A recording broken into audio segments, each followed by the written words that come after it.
नमस्कार दोस्तों, मधुर कथाएं चैनल पर एक बार फिर से आपका हार्दिक अभिनंदन है। तो आज की मेरी कहानी का शीर्षक है सास के रुपए। तो चलिए शुरू करते हैं आज की अपनी ये कहानी।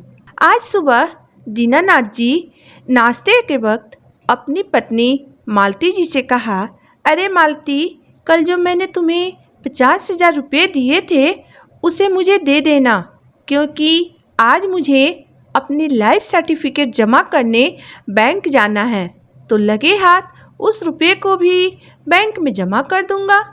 मालती जी ने कहा, अच्छा, अभी लेकर आती हूँ। यह कहकर मालती जी अपने कमरे में चली गई और रुपये निकालने के लिए अपनी अलमारी खोली, परंतु अलमारी खोलते ही उन्हें ऐसा लगा जैसे वो अभी चक्कर खाकर गिर जाएंगी, क्योंकि उन्होंने अलमारी में जहाँ पैसे रखे थे वहाँ वो पैसे नहीं थे। उन्होंने तुरंत अलमारी के सारे कपड़े निकालकर बाहर कमरे में फेंक दिए, परंतु फिर भी उन्हें पैसे नहीं मिले। उन्होंने अपने कमरे के एक एक कोना छान मारा, जैसे गद्दे के नीचे, तकिए के नीचे, यहाँ तक कि बेड के बॉक्स और बेड के नीचे भी, परंतु फिर भी उन्हें वो रुपये नहीं मिले।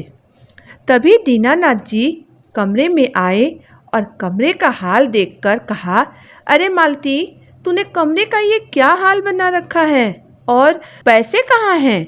लाओ, मुझे जल्दी दो, वरना मैं लेट हो जाऊंगा तो बैंक में लंबी लाइन लग जाएगी। तब मालती जी ने कहा, अब क्या बताऊं मैं आपको, मुझे पक्का याद है मैंने वो सारे रुपए अलमारी में ही रखे थे, परंतु रुपए वहाँ पर नहीं हैं। पूरे कमरे को छान मारा पर वो पैसे कहीं नहीं मिले। दीनानाथ जी बोले, तुम्हें पक्का याद है ना कि तूने वो पैसे अलमारी में ही रखे थे? तब मालती जी ने कहा, हाँ, मुझे पक्का याद है, मैंने पैसे अलमारी में ही रखे थे। तब दीनानाथ जी आश्चर्य से बोले, तो फिर पैसे कहाँ गायब हो गए? इस कमरे में तो कोई आता भी नहीं है। तभी दीनानाथ जी ने अपने दोनों बेटे और बहुओं को आवाज़ लगाई। पिता की आवाज़ सुनकर दोनों बेटे दौड़कर कमरे में आए और माँ की पैसे ढूंढने में मदद करने लगे। पूरे घर में छानबीन कर ली पर पैसे कहीं नहीं मिले। थोड़ी देर मालती जी चुपचाप बैठी रही। फिर अचानक उन्हें याद आया, कल छोटी बहू के मायके से फ़ोन आया था और उसका भाई उसे रुपये की बात कर रहा था, क्योंकि वह नया काम शुरू करने वाला था।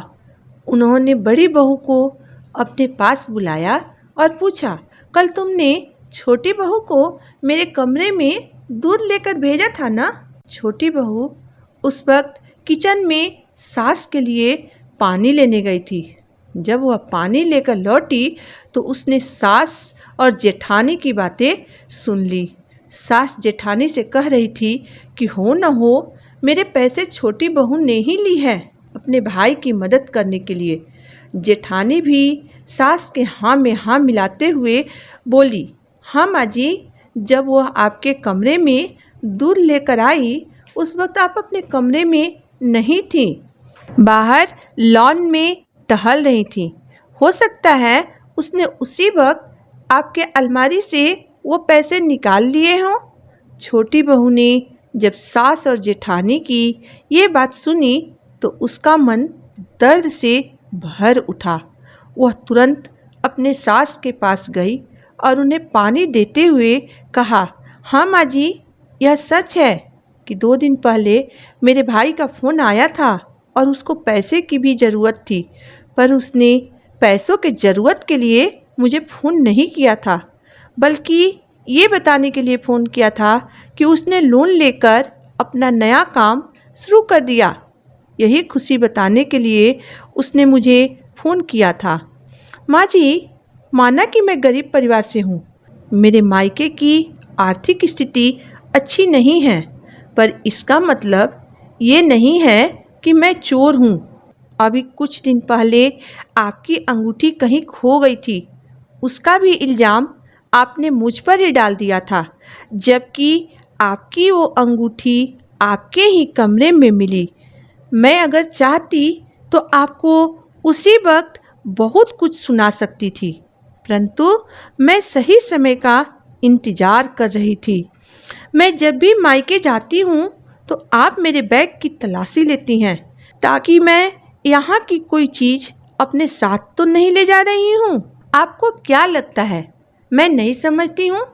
मुझे आप इस घर में बहु कम और चोरने की नज़र से ज़्यादा देखती हैं, क्योंकि मैं गरीब परिवार से हूँ। इस घर में तो जेठानी जी भी रहती हैं, पर उन्हें तो कोई कुछ नहीं कहता, कोई उन पर शक भी नहीं करता, क्योंकि उनका मायका संपन्न है। मेरे पापा ने ससुर जी के कहने पर मेरी शादी इस घर में करने के लिए तैयार हो गए, पर मेरे पापा को यह नहीं पता था कि बेटियों का गरीब मायका धनी ससुराल में अभिशाप बन जाता है। वो तो यह सोचकर हमेशा खुश रहते हैं कि मेरी बेटी का भाग्य बहुत अच्छा है कि उसे इतना अच्छा परिवार मिला, परंतु गरीब परिवार से आई हुई लड़की को धनी ससुराल वाले उन्हें हमेशा नौकरानी की दर्जा देते हैं। उन्हें बिना पगार की अच्छी खासी नौकरानी मिल जाती है, जो पूरे परिवार की जिम्मेदारी अपने सर पे उठा लेती है, वो भी बिना किसी शिकायत के। ऊपर से घर में कुछ भी हो जाए तो सारा इल्ज़ाम उसके मत्थे मढ़ दिया जाता है, क्योंकि वो गरीब परिवार से है। अभी सास बहू की बात चल ही रही थी कि उसी समय मालती जी का छोटा बेटा कमरे में घुसा और रुपयों से भरा बैग अपने माँ को देते हुए बोला, ये लो माँ, आपके रुपए। स्वीटी इसे छत पर ले जाकर इससे खेल रही थी। स्वीटी उसके बड़े भाई की 5 साल की बेटी थी। छोटे बेटे ने अपने पत्नी से अपने माँ के किए गए व्यवहार के लिए माफ़ी मांगी।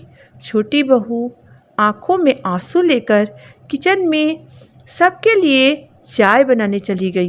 तो दोस्तों, आज की मेरी कहानी यहीं तक थी। दोस्तों, गरीब घर से आई हुई लड़की को संपन्न परिवार वाले हर बात पर उसके मायके की गरीबी का एहसास करा ही देते हैं। वह उसे ताना मारने का या फिर नीचा दिखाने का कोई मौका नहीं छोड़ते। आप मेरी कहानी अंत तक पढ़ने और सुनने के बाद अपनी राय मुझे ज़रूर बताइएगा। अगर आपको मेरी कहानी पसंद आई हो तो मेरे वीडियो को लाइक कर दीजिएगा, चैनल को सब्सक्राइब कर दीजिएगा। तो फिर मिलते हैं एक नई वीडियो, एक नई कहानी के साथ। तब तक के लिए धन्यवाद।